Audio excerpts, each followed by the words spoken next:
Recording in progress. Ya, bismillahirrahmanirrahim. Assalamualaikum warahmatullahi wabarakatuh. Waalaikumsalam warahmatullahi wabarakatuh. Ya, Waalaikumsalam. setelah minggu lalu, pas pada saat pertemuan tatap muka di mata kuliah pemilihan bahan dan proses, kita membahas ulasan, yaitu sifat bahan yang hubungannya dengan perancangan atau desain, kemudian sifat bahan yang ada hubungannya dengan proses manufaktur atau proses produksi, di mana tujuan utamanya yaitu agar kita bisa menentukan proses, memilih dan menentukan proses yang cocok atau bahan yang cocok pada saat kita melakukan sebuah rancangan atau desain pada sebuah alat, komponen, atau sebuah mekanisme pada proses pemesinan. Begitu juga dengan yang di pertemuan saat ini. Jika kita membicarakan terkait dengan bahan, kalau menggunakan bahan yang digunakan, maka dari itu ada yang dinamakan dengan life cycle atau ada siklus siklus pakai atau siklus kehidupan dari sebuah bahan tersebut. Sebagai contoh, misalnya jika kita menggunakan kalian menggunakan ya, botol minuman, secara tidak langsung botol minuman tersebut pasti awalnya kita pilih, terus pada saat sebelumnya dipilih, direncanakan, dibuat, terus kemudian dilakukan penggunaan, terus kemudian ada kontak fisik, terus kemudian ada pengaruh lingkungan. Nah, terus kemudian setelah atau sesudahnya itu dia akan memberikan bahan tersebut akan memberikan feedback pada saat masa waktu atau life cycle-nya sudah berakhir, yaitu antara dia bisa di recycle atau dia bisa di 3R ya, recycle, reuse, reduce misalnya. Atau bisa dilakukan dengan cara disposable atau dapat dihancurkan atau dapat diolah oleh lingkungannya. Di pertemuan ke-6 ini yaitu membahas terkait tentang bahan-bahan. Karena kita membahas tentang pemilihan bahan dan proses, maka material yang dipilih itu setidaknya ada yang menjadi material jadi, ada yang menjadi material scrap atau material yang terbuang. Material jadi itu setelah masa pakainya selesai, itu pun akan dipilih antara dia menjadi scrap atau yang dibuang dan atau digunakan kembali, itu tadi recycle, reduce maupun reuse. Terus kemudian dari dua hal tersebut, baik itu pada saat proses pembuatan menjadi barang setengah jadi atau barang jadi, atau pada saat sesudah penggunaan, itu ada yang menjadi kecenderungan kita, yaitu bagaimana seorang desainer atau kalian membuat sebuah produk, alat atau mesinnya itu, bagaimana kalian mau menilai itu dari segi end use-nya atau after sales-nya. Contoh di sini hubungannya tadi terkait dengan faktor dari ekonomisnya dan dari faktor terhadap lingkungannya. Ini sebagai contoh misalnya.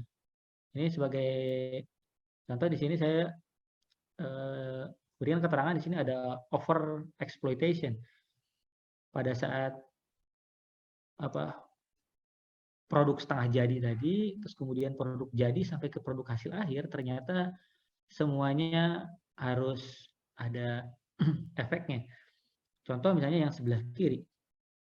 Gambar sebelah kiri merupakan yang seperti kita ketahui misalnya di Freeport atau di lokasi tambang yang lain, di mana proses untuk menghasilkan barang biji besi atau logam-logam yang lain seperti misalnya bauksit, seng, ataupun misalnya gold, setidaknya dia memiliki dua tahapan. Yang pertama exploration, kemudian dilanjut dengan exploitation, Dimana kalau exploration, dia harus memilih dulu titik yang kira-kira memiliki kandungan mineral yang tinggi di sebelah mana, baru di exploitation. Waktu untuk mengeksplorasi biasanya tidak terlalu lama jika dibandingkan dengan exploitation. Kalau exploitation dia harus menembus sampai ke tingkat kedalaman tertentu untuk menemukan mineral tertentu. Tapi alhasil dari hasil eksplorasi tersebut menimbulkan efek bagi lingkungan, di mana dapat dilihat dari lingkungan sekitar dengan lingkungan yang sudah dieksploitasi atau dan eksplorasi ternyata menghasilkan kegagalan lingkungan. Begitu juga yang sebelah kanan. Pada saat yang kita kenal dengan lumpur lapindo, di mana waktu itu PT Lapindo mengeksploitasi bahan alam yang berupa cairan liquid, sehingga di sana terjadi over exploitation, terus kemudian ada gas berlebih sehingga ada kebocoran, akhirnya tumpah ruah keluar dan tidak dapat dikendalikan. Ya sampai saat ini menjadi selalu sampai saat ini ya itu menjadi kerusakan nasional karena hampir sampai beberapa kecamatan itu terendam dengan lumpur lapindo. Dari gambar ini bisa kita lihat bahwa barang-barang yang kita ambil dari perut bumi itu sebetulnya sampai saat ini ya mau tidak mau harus kita batasi. Walaupun jumlah manusianya semakin banyak, ada demand yang semakin tinggi, setidaknya ada substitusi barang yang sudah dilakukan. Kalau misalnya bentuknya logam harus dieksplorasi, maka harus dibuat dengan minimasi penggunaannya tadi, di recycle atau di penggunaan didaur ulang, reuse atau digunakan kembali, atau di reduce atau mulai dikurangi penggunaannya.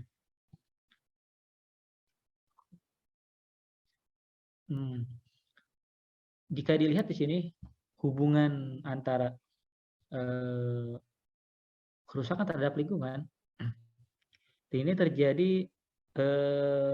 terjadi karena adanya peningkatan populasi yang secara eksponensial, terutama pada tahun 1700-an sampai tahun 2000-an sampai sekarang timbul secara eksponensial, di mana penambahan setiap sebelumnya itu hanya setiap 700 tahun itu meningkat sebanyak, anggap di sini 750 juta, tetapi di sini malah semakin pendek, peningkatannya semakin tinggi, bahkan sampai sekarang sudah mencapai 8.000 juta, berarti sudah 8 miliar penduduk dunia. Ini sebagai contoh populasi tertinggi. Maka dari itu biasanya pengurangan bahan baku bukan hanya mencari material yang baru, juga yaitu untuk menekan perkembangan jumlah penduduk. Pertemuan lalu sudah pernah dibahas adanya estimasi dari tingkat dekomposisi yang dilakukan oleh tanah. Seperti yang tadi dibahas, bahwa kalau kita memproses sebuah poros, sedangkan sebuah poros tersebut diproses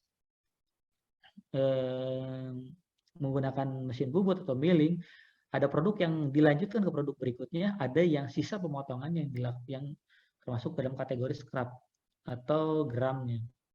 Di mana scrap tadi berarti memiliki pilihan apakah dibuang atau didaur ulang atau bisa dibuat produk yang lain. Contohnya seperti itu. Tapi kalau misalnya tidak bisa didaur ulang, berarti harus dibuang atau dia didekomposisi atau bahkan dimusnahkan atau dihancurkan. Di sini ada contoh perbandingan. Paper.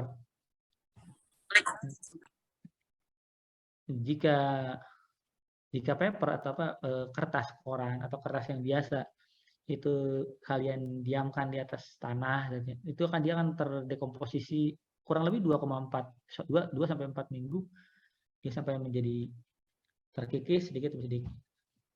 Kalau yang berikutnya ada dedaunan, terus ini ada kupasan kulit buah. Ternyata ada beberapa bahan yang ternyata tidak terpikirkan malah menimbulkan dekomposisi yang tinggi. Contoh di sini ada mie karton. Mie karton itu kertas, tapi yang sudah dilaminasi. Dilaminasi misalnya menggunakan aluminium foil atau menggunakan laminasi seperti yang kalian gunakan di tempat makan, ada kertas yang dilaminasi. Memang betul aman, tetapi proses untuk dekomposisinya menjadi semakin panjang. Begitu juga dengan plastic bag atau kantong kresek. Kantong kresek sekarang udah mulai adanya penggantian. Penggantian itu maksudnya selain tadi recycle, reuse, reduce, itu juga ada replace. Itu dia menggantikan antara plastik yang digunakan menggunakan bahan kimia itu diganti dengan bahan organik. Bahan organik yang dimaksud bisa dari singkong, umbi-umbian, dan lain-lain. Sehingga pada saat sudah tidak digunakan atau misalnya semenjak digunakan pertama kali, kira-kira sampai nggak nyampe seminggu 2 minggu dia sudah mulai hancur terurai. Nah, begitu juga dengan yang di bawah. Di sini ada kaca ya, botol kaca, bahkan sampai terdekomposisi sampai 500 tahun atau bahkan entah lebih lama lagi. Nah, yang paling membahayakan yang tidak pernah kita bayangkan di sini ada produk yang terkait dengan styrofoam. Bahkan sampai saat ini styrofoam bisa dibakar, bisa dilelehkan, tetapi zat sisanya itu tidak terurai sama sekali, baik kena panas, kena tanah, kena rayap dan lain-lain, itu tidak pernah bisa terurai.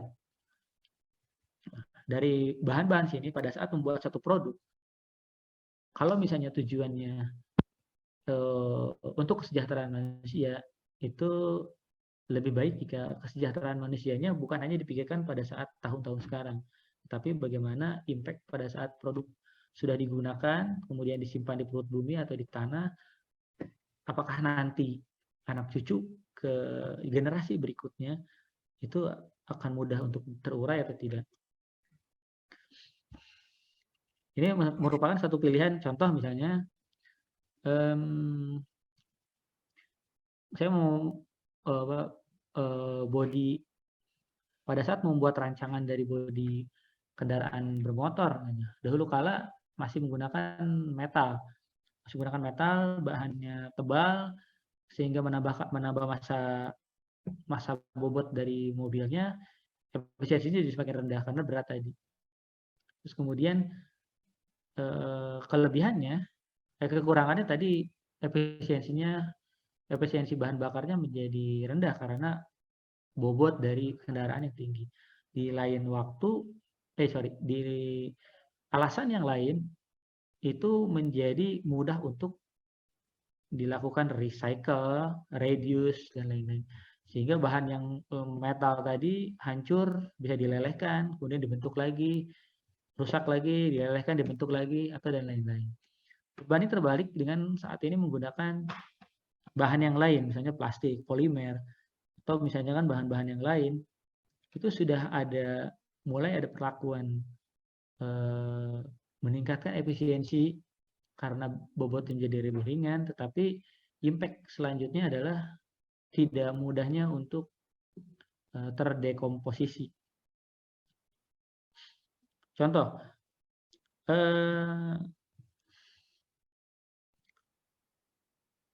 kertas di sini paper, waktunya pendek, tetapi waktu dekomposisi dari papernya ini akan menjadi semakin lama jika ada yang misalnya sampah menumpuk, terus kemudian dibakar, dicampur dengan plastiknya juga dibakar, dicampur dengan sehingga pembakarannya dicampur dengan kertas, atau kertasnya dipakai buat ngelap oli, karena kena oli jadi tidak mudah terbakar dan lain-lain. Akhirnya si kertas itu yang harusnya dia bisa terdekomposisi malah menjadi tidak bisa terdekomposisi. Makanya pada saat proses end use atau produk yang sudah digunakan, lebih baik tidak dicampur. Pembakaran tidak dicampur, atau misalnya recycle-nya jangan dicampur. Jangan sampai nanti ada kontaminasi dari masing-masing materialnya. Plastik isinya itu bahan-bahan kimia, misalnya ada oli dan lain-lain, akhirnya malah plastik yang harusnya di sini misalnya 10 tahun, tapi malah jadi lebih lama, lebih dari ratusan tahun. Oke,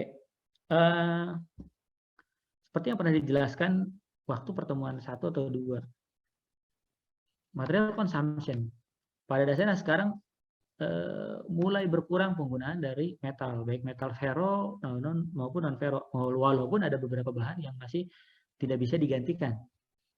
Beberapa bahan yang masih yang dulu masih digunakan, hampir semuanya menggunakan metal karena sifat yang mudah dibentuk, sifat yang mudah untuk di recycle, begitu juga dengan eksplorasinya lebih gampang dan lain-lain. Berbanding terbalik dengan metal yang terus menurun, kemudian meningkatlah jenis penggunaan lain seperti polimer, keramik dan lain-lain. Walaupun ternyata konsep dari material dekomposisi atau bahan yang terpilih tadi hampir semuanya belum terpikirkan bagaimana untuk merecycle.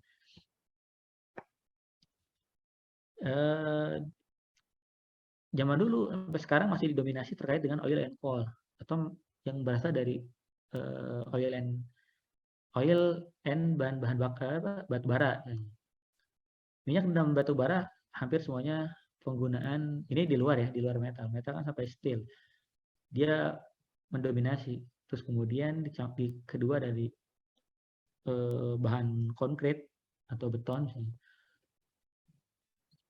Yang menarik adalah di sini masih banyak juga yang menggunakan dari bahan natural atau wood, di mana sudah banyak orang yang menggunakan bahan baku ya dari untuk industri, untuk di rumahan atau yang lain-lain itu menggunakan bahan alam. Walaupun pada dasarnya tidak semuanya aman karena harus ada yang dikorbankan. Seperti kita ketahui jika kalian membaca buku misalnya 500 halaman, 500 lembar. 500 lembar dari sebuah buku setidaknya bisa dibayangkan itu sampai berapa puluh pohon yang menjadi korban untuk pembuatan satu buku tersebut. Jadi intinya semua bahan yang digunakan, material yang kita pilih itu memiliki efek side effect atau efek samping masing-masing. Istilahnya ada plus dan minusnya. Jadi di sini ditunjukkan itu lebih ke pada saat kalian memilih bahan bukan hanya utama yang kita pilih tadi, yang waktu kemarin ada function, constraint, objektif, itu karena sesuai penggunaan. Kalau misalnya di ranking 1, 2, 3-nya itu bisa dipilih, ternyata ranking 1 nilainya paling bagus, misalnya polimer, polyethylene. Terus kemudian ranking 2 dia ada bahan keramik, misalnya glass. Terus yang ranking 3 nilainya tidak terlalu jauh, misalnya menggunakan bahan metal. Nah, kalau misalnya nilainya tidak terlalu jauh, bisa saja kita pilih bahan yang bisa didaur ulang, misalnya metal tadi. Walaupun nilainya agak turun atau rendah sedikit dibandingkan dua nilai yang tadi. Itu salah satu contoh. Atau konsep-konsep yang lain. Kalau pada saat kita buat sebuah alat ya, baik itu dari bahan misalnya alat pemotongnya, terus kemudian dari covernya, terus kemudian dari komponen-komponen penunjang yang lainnya ya, kayak bracket, gasket, atau misalnya seal-nya dan lain-lain. Itu yang pernah kita bahas bahwa tidak semua produk yang kita temui merupakan satu hal yang standar. Bisa saja produk tersebut berganti bahan, berganti bentuk, atau berganti cara penggunaan. Tergantung dari sudut pandang kita menilai. Kalau misalnya sudut pandangnya dari efisiensi, saya milih material A. Pada misalnya ternyata sudut pandang di sini maksudnya itu ya, free variable, constraint, objektif, sama function. Kalau sudut pandangnya itu bukan dari fungsionalnya, tapi misalnya dari keamanannya. Fungsional tetap, tetapi tidak dimaksimalkan. Yang penting rentang. Misalnya dia memiliki modulus elastisitas antara 100 sampai 500, paling rendah 100. Tapi kalau misalnya yang utama adalah dimaksimumkan, objektifnya misalnya dimaksimumkan nilai dari lingkungannya, aman bagi lingkungan, maka dimaksimalkanlah nilai dari lingkungannya, walaupun secara mechanical properties nilai modulusnya rendah 100 karena tapi tetap masuk dalam rentang, masuk dalam constraint yang dapat disetujui. Kemudian di sini material consumption secara keseluruhan ternyata didominasi oleh keramik atau konkrit, sampai 84%. Nah, di sini yang dimaksud itu bukan berarti yang lainnya sedikit, tetapi memang hampir semua, terutama bangunan, jembatan, dan lain-lain, itu kan digunakan dengan konkrit. Makanya di sini didominasi sampai saat ini produknya, bahannya adalah keramik. Hal ini bisa saja kita bukan sesuatu hal yang standar. Seperti yang dilihat misalnya pembuatan aspal sekarang sudah dicampur menggunakan biji plastik atau polimer, terus kemudian begitu juga dan pada saat tembok sekarang sudah tidak pakai hebat, sudah pakai bata, sekarang udah disubstitusi menggunakan bahan dari apa namanya, seperti Lego ya, plastik yang polimer yang keras atau foam yang disusun. Itu juga menjadi substitusi atau pergantian dari bahan yang dipilih. Terus kemudian kalau misalnya muncul pertanyaan, kapan kita menggunakan ini, terus kenapa kita harus berubah? Nah, itu sebenarnya tergantung dari kita, kembali lagi. Kapan kita menentukan untuk fungsinya itu untuk apa, constraint-nya untuk apa, objektifnya untuk apa. Jadi tergantung dari sananya. Kalau misalnya kalian mengubah, ya diubah nilai objektifnya misalnya. Kalau yang terdiri dari gambar metal atau yang fisik, nah ini sama seperti yang bahan yang dari gas. Seperti yang dilihat dari gas, oksigen, silikon, aluminium, yang maksudnya kalau dibandingkan dengan oksigen 47% crust atau misalnya dari perut bumi. Hampir semuanya dari perut bumi, 47% terdiri dari elemen oksigen. Sedangkan kalau di laut, hampir 85% dari oksigen. Nah, sedangkan di atmosfer, ini malah oksigennya sangat rendah. Jadi, secara tidak langsung, kalau kalian menggunakan metal di atmosfer, karena nilai oksigennya sangat rendah, kemungkinan kecil untuk terjadinya karat. Karena nilai oksigennya rendah. Kalau misalnya kalian menggunakan satu alat produk, baling pesawat, atau misalnya bodi dari kapal selam, nah situ kan bisa dilihat bahwa karena ditempatkan di ocean atau di laut, berarti hampir kemungkinan 85% dia akan terpapar dengan air dan oksigen, maka kemungkinan besar dia akan mengalami misalnya korosi dan lain-lain. Itu menjadi bahan pertimbangan, tergantung produk kita kan digunakan di mana, di atmosfer, bawah tanah, atau di bawah permukaan laut. Sedangkan kalau misalnya tadi dibandingkannya dengan penggunaannya, apakah di bawah tanah atau di bawah air atau di atas atmosfer, nah ini perbandingan harga relatif per satuan ton, satuan massa. Di sini sebagai contoh, jika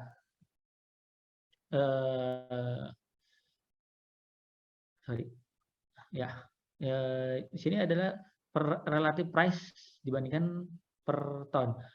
Ini contoh aja. Contoh misalnya, kalau misalnya nilai dari magnesium alloy adalah 1000, anggap nilai relative price-nya, maka nilai dari atasnya silikon carbide itu bisa sampai 7 kalinya. Atau dari yang berapa tadi? Polikarbonat misalnya nilainya 1000, polikarbonat nilainya 1000 kalau dibandingkan dengan kol atau batu bara, dia nilainya bahkan lebih rendah, sampai 50 kali lebih rendah. Itu yang dimaksudkan untuk bahan pertimbangan pada saat kita memilih bahan. Banyak dari berbagai aspek tadi, dari function, constraint, objektif, dan variabel. Terus kita pilih dari aspek misalnya keberfungsian, terus kita aspek dari ketersediaan di lapangan, terus kemudian tadi kita kenal pada saat memilih bahan, aspeknya dari mudah atau tidaknya di recycle, atau mudah untuk disubstitusi ke bahan lain. Nah, sekarang kita menjadi bertambah lagi referensi pada saat digunakan di perut bumi, di bawah tanah, digunakan di laut, atau digunakan di atmosfer. Ini digunakan perbandingan terhadap harga relatif. Walaupun harga relatif bisa saja berubah-ubah tergantung dari nilai produk per tahun berjalan.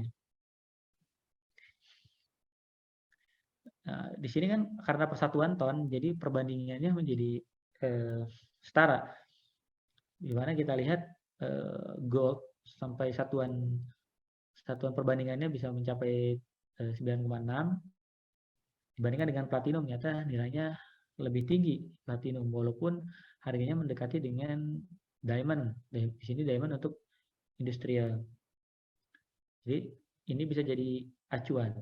Walaupun di sini slide yang saya temukan ini per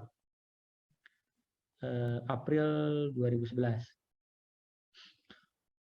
Terus kemudian perbandingannya angka satunya dari mana? Nah, di sini dijelaskan jika angka satunya itu mild steel. Jadi contohnya harga mild steel itu 1 tonnya itu 1 juta.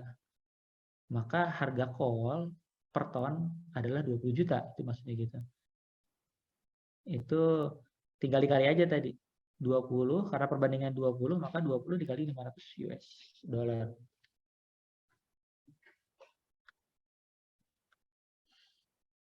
Nah, kemudian pada saat pemilihan bahan tadi, bahan yang dipilih untuk sebuah rancangan bukan hanya dari residu yang maksudnya bentuknya fisik, ternyata ada energi consumption. Misal tadi kita punya sebuah material dasar base metal untuk diproses menjadi sebuah poros, di mana diproses menggunakan misalnya mesin bubut atau milling, produk akhirnya tercapai, tetapi produk yang tidak tercapainya menjadi scrap misalnya, yang dibuang. Nah, di sini secara tidak langsung pada saat proses pembuatannya bukan hanya scrap yang dihasilkan atau residunya, tapi ada residu energi.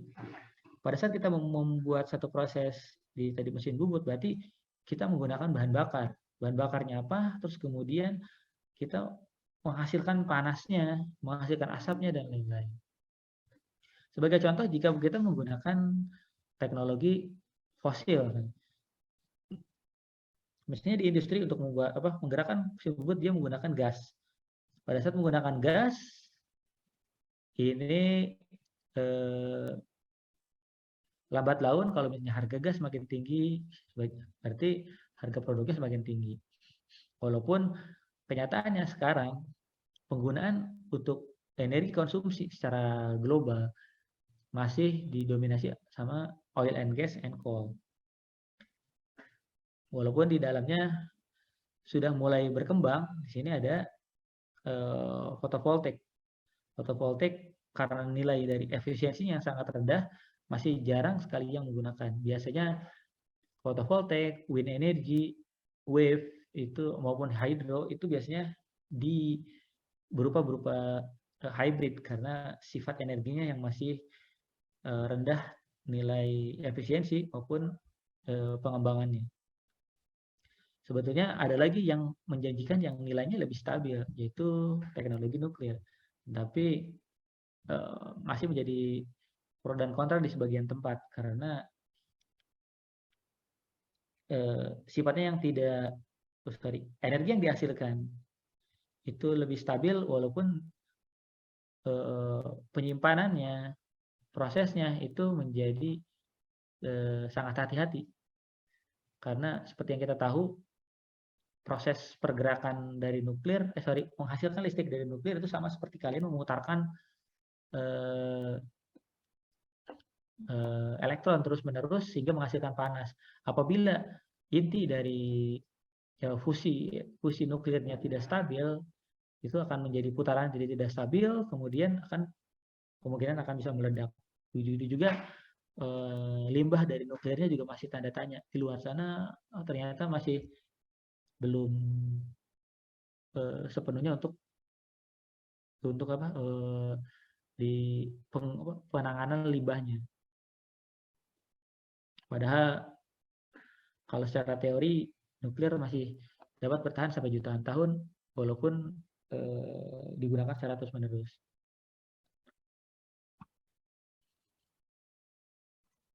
Nah, hal yang menarik dari energy consumption adalah carbon base itu mendominasi hampir seluruhnya. Baik coal, gas, and oil tadi. Hampir semuanya mendominasi yang istilahnya menghasilkan karbon, jejak karbon.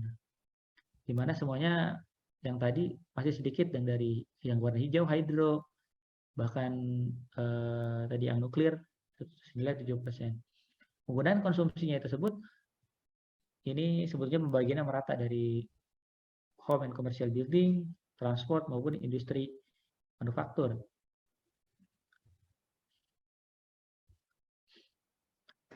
Ini sebetulnya di energi alternatif akan dipelajari bahwa energi yang dapat kita generate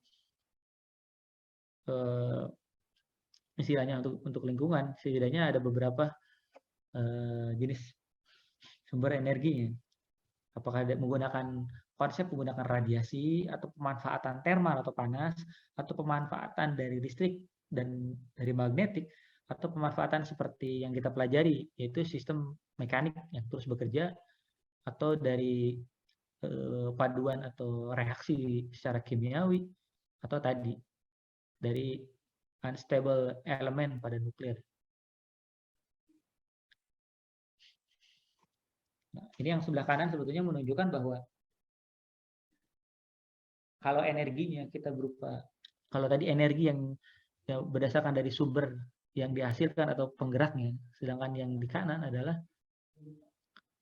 ketersediaan air yang ada di dunia, ternyata fresh water hanya sekitar sampai 0,8%, tidak sampai 1% yang kita punya.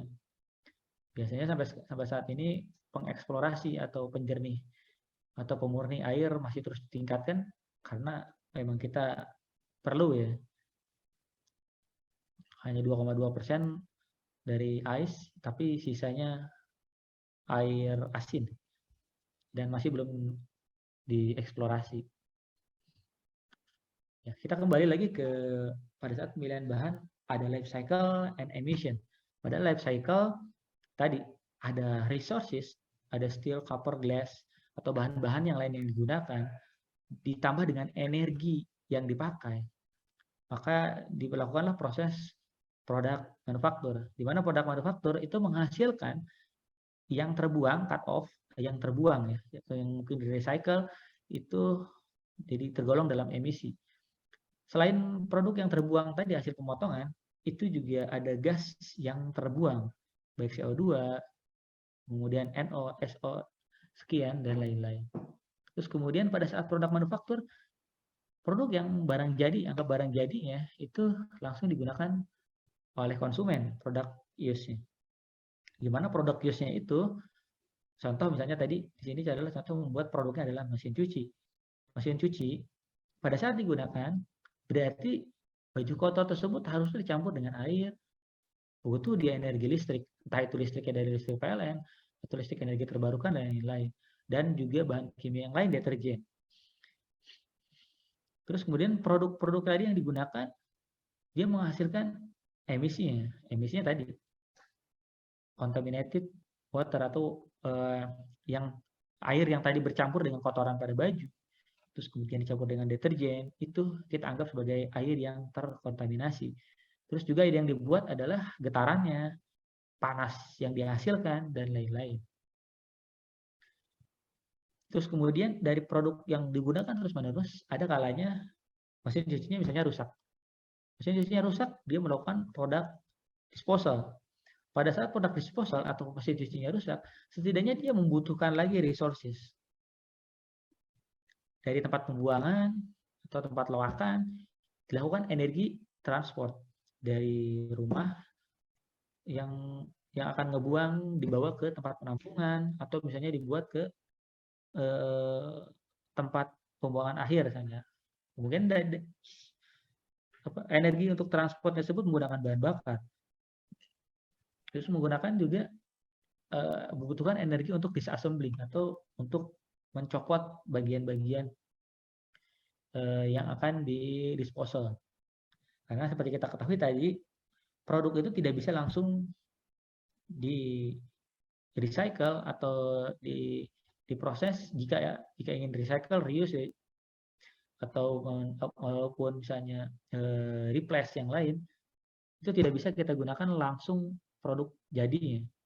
Ya sama seperti yang beli botol aqua, dari tutup kita tahu dari tutup bahannya lain, dari bodinya bahannya lain, di bagian permukaan bawah juga bahannya lain. Biasanya pada saat dismantle atau disassemblingnya, biasanya kita potong per bagian. Bagiannya, oh ini PE, kita gabung dengan PE. Ini bodinya misalnya polipropilen, kita gabung dengan polipropilen supaya gampang pada saat proses recycle. Karena sejatinya kita tidak bisa gabung produk yang berbeda tersebut. Terus produk yang sudah tadi dismantle atau disassembling itu kemudian menghasilkan emisinya, yaitu bahan material yang di-recycle maupun waste atau sampah yang akan dibuang ke tempat pembuangan. Kemudian setelah itu kembali lagi ke awal. Setelah di-recycle, dia kembali lagi ke material production. Dia butuh copper, iron, terus kemudian menghasilkan emisi dan lain-lain. Sebetulnya dari sini kita bisa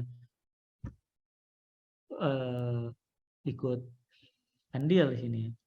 Contohnya di sini tadi, produk dari contaminated water kita bisa buat penjernih air, terus kemudian material yang disposal kita buat untuk disassemblingnya, terus kemudian ada recycle, kita buat untuk recycle-nya, dan lain-lain. Kalau ini eco dan desain produk. Dia lebih ke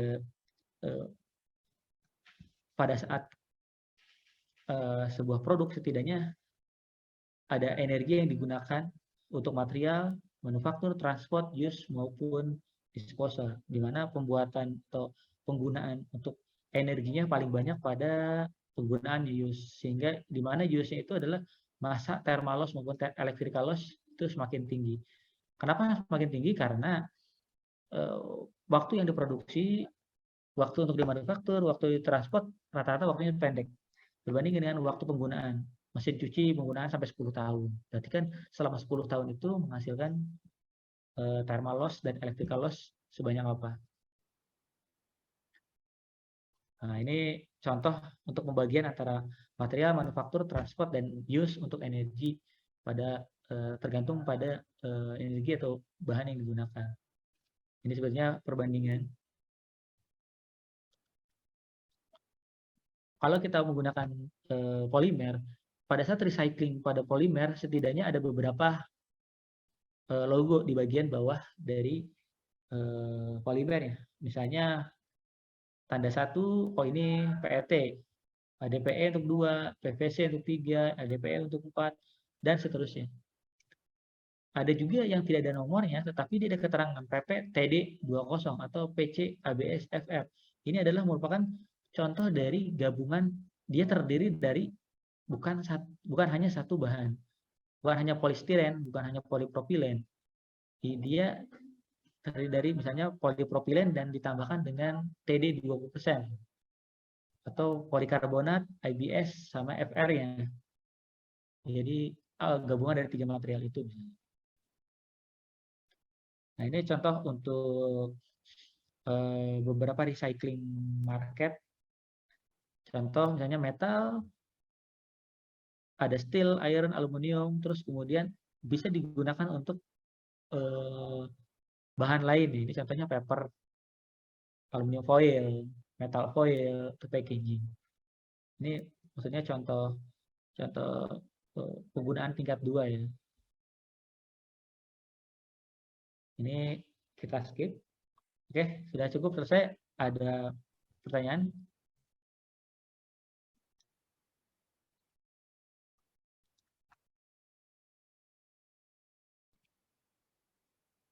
Ya, raise hand silakan. Recording stopped.